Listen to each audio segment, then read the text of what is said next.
ఈ విధమైనటువంటి చర్చ సమయం వృధా కావటం, డిస్కషన్స్ ఇవన్నీ అవసరం ఉండదు కదా.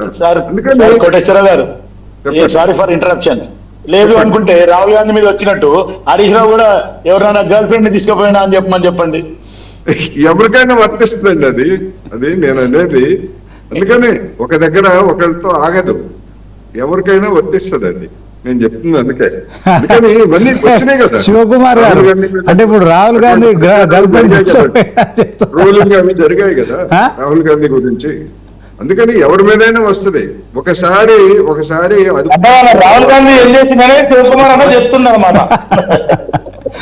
ఒక పార్టీ తర్వాత పార్టీ నుంచి సస్పెండ్ చేస్తారు, పార్టీ నుంచి తీసేస్తారు. ఏం మాట్లాడుతున్నారు? మీ అగ్రనేత, కాంగ్రెస్ అగ్రనేత విషయంలో మీరు ఆరోపణలు చెప్పడం వేరు.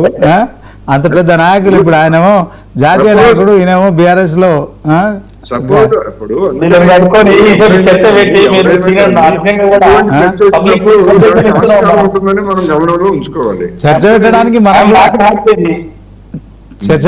మనకు కూడా బాధ అనిపిస్తుంది, కానీ వాళ్ళు మాట్లాడుతున్నారు, ఆధారాలు ఉన్నాయంటున్నారు. ఈయన లీగల్ నోటీసులు ఇచ్చిండు.